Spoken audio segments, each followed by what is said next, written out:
Bonjour mes frères et sœurs. Nous sommes contents d'être dans la maison du Seigneur. Amen. Réunis en son nom. Alléluia. Parce que c'est dans l'assemblée des saints que le Seigneur envoie sa bénédiction.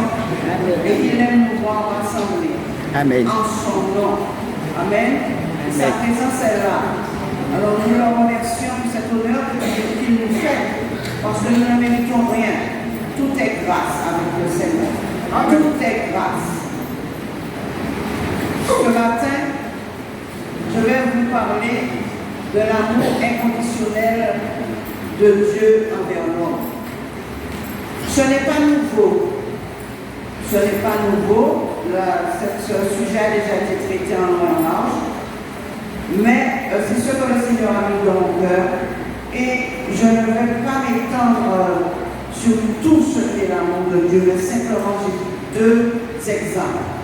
Un exemple dans l'Ancien Testament et un dans le Nouveau Testament. Le premier exemple, il s'agit de Moïse. Moïse, issu de la tribu de Lévi, troisième fils de Léa et de Jacob.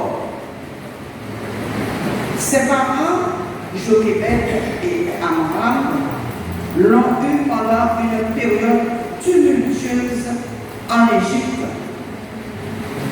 Les Israélites se sont réfugiés en Égypte grâce à Joseph durant la famine à Canaan. Leur installation s'est très bien passée jusqu'à la mort du pharaon qui les avait reçus. Mais suite à la mort de Pharaon, son successeur a vu de mauvais œil ce peuple qui se multipliait en nombre et en puissance. La décision fut prise de les opprimer par des corvées pénibles. Nous trouvons cela dans Exode 1, 8 à 10 et versets 13-14, et plus grave encore, versets 15-16, puis 21-22, que je veux vous lire. Il s'éleva sur l'Égypte un nouveau roi qui n'avait point connu Joseph. Il dit à son peuple, voilà les enfants d'Israël qui forment un peuple plus nombreux et plus puissant que nous. Alors, montrons-nous habiles à son égard. Empêchons qu'il ne s'accroisse et qu'il survienne une guerre. Il se rejoigne à nos ennemis, se joigne à nos ennemis pour nous combattre et sortir du pays. Verset 13. Alors que les Égyptiens réduisirent les enfants d'Israël à une dure servitude, ils leur rendirent la vie amère par de rudes travaux en argile et en briques et par tous les ouvrages des champs. Et c'était avec cruauté qu'ils leur imposaient toutes ces charges. Verset 15-16. Le roi d'Égypte parle aussi aux sages-femmes des Hébreux, nommées l'une Sifra et l'autre Pua. Il leur dit, quand vous accoucherez les femmes des Hébreux et que vous verrez vous les verrez sur les sièges, si c'est un garçon, faites-le mourir. Et si c'est une fille, laissez-la vivre. Verset 22, 21, 22. Parce que les sages femmes avaient la crainte de Dieu, Dieu fit prospérer leur maison. Alors, Pharaon donna cet ordre à tout son peuple. Vous jetterez dans le fleuve tout garçon qui naîtra et vous laisserez vivre toutes les filles. Cet enfant mâle fut épargné. Sa mère vit qu'il était beau. Exode 2, versets 2 bis et 3.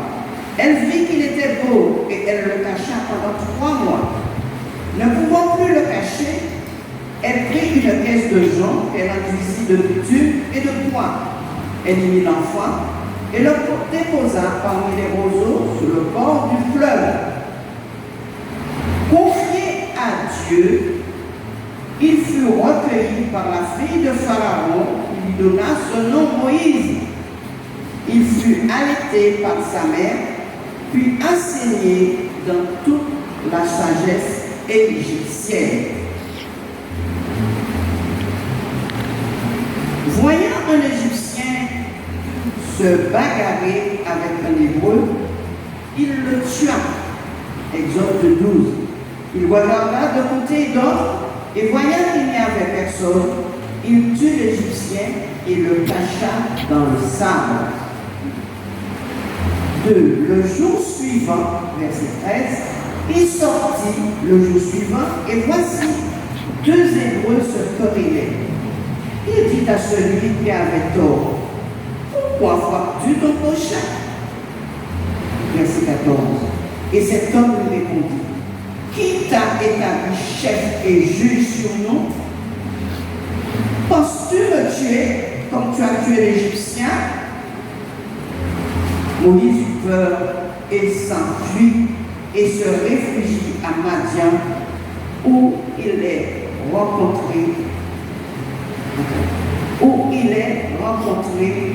par les filles de Jéthro et eut 2 fils. Lisons le chapitre 3, versets 1 à 3. Moïse faisait paître le troupeau de Jéthro, son beau-père, sacrificateur de Madian, et il mena le troupeau derrière le désert et vint à la montagne de Dieu à Horeb. L'ange de l'Éternel lui apparut dans une flamme de feu au milieu du buisson. Moïse regarda, et voici le buisson était tout en feu, et le buisson ne se consumait point. Moïse dit, je veux me détourner pour voir quelle est cette grande vision, et pourquoi le buisson ne se consume point. Sa destinée se précise. Les Madianites étaient des descendants d'Abraham par Kétura, sa deuxième épouse. Dans un buisson ardent, Dieu se révéla à Moïse et lui confia de sauver son peuple en retournant en Égypte, car il s'est souvenu de son alliance avec Abraham, Isaac et Jacob. Nous voyons que Dieu, dans son grand amour et dans sa compassion, n'a pas regardé le passé de Moïse, qui était un meurtrier, mais il l'a utilisé puissamment pour libérer son peuple. Il fut choisi par l'Éternel, Dieu, pour accomplir la mission qui lui avait été confiée. Dans le Nouveau Testament, nous avons l'exemple de Saul de Tarse, un juif érudit dans la loi de Moïse, élève de Gamaliel, docteur de la loi. Saul, croyant que sa doctrine était la vérité, était un persécuteur acharné contre le peuple chrétien. Il se joignit même au meurtre d'Étienne, un diacre de l'église de Jérusalem. Lire Acte 7, dans lequel nous avons tout son discours relatant le passé du peuple juif. Acte 7, 58. Ils le traînèrent hors de la ville et le lapidèrent. Les témoins déposèrent leurs vêtements au pied du jeune homme nommé Saul. Acte 8, 1a.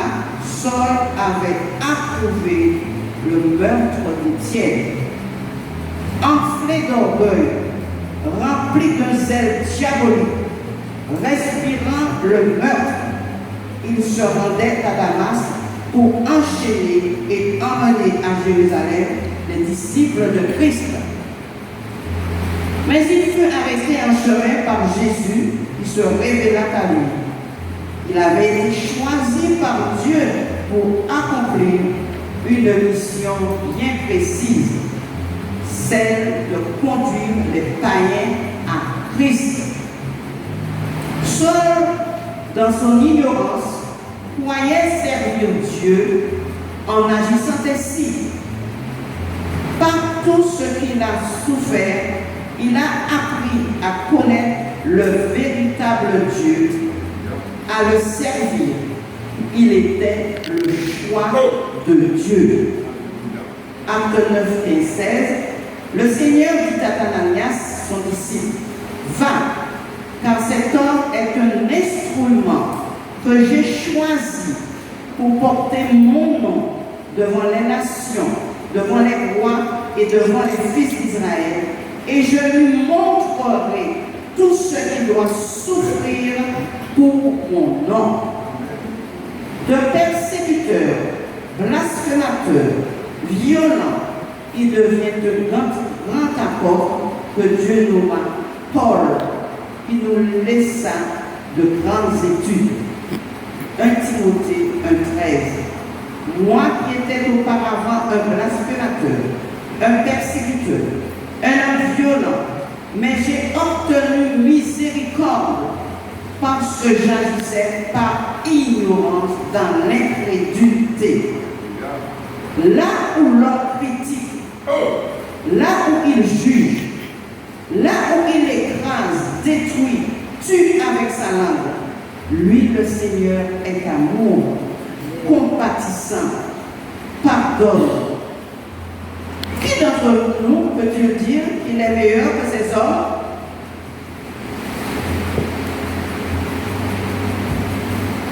Dieu ne nous voit pas comme les hommes qui s'attardent, qui sont toujours prêts à nous rappeler qui nous étions. Que tu es l'être le plus terrible sur la terre. Si Dieu t'a choisi pour le servir, ni personne ne peut l'arrêter, car il dit dans sa parole, 1 Corinthiens 1, 27, 29, mais Dieu a choisi les choses folles du monde pour confondre les sages. Dieu a choisi les choses faibles du monde pour confondre les forts.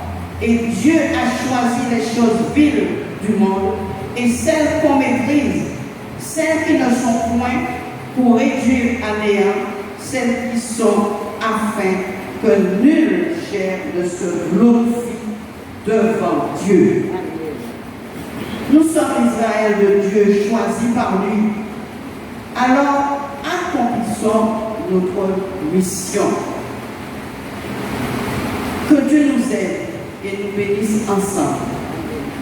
Nous voyons dans tous ces exemples, il y en a bien d'autres dans la Bible, que Dieu ne nous regarde pas comme nous sommes, car nous sommes tous mauvais, nous sommes tous pécheurs devant lui.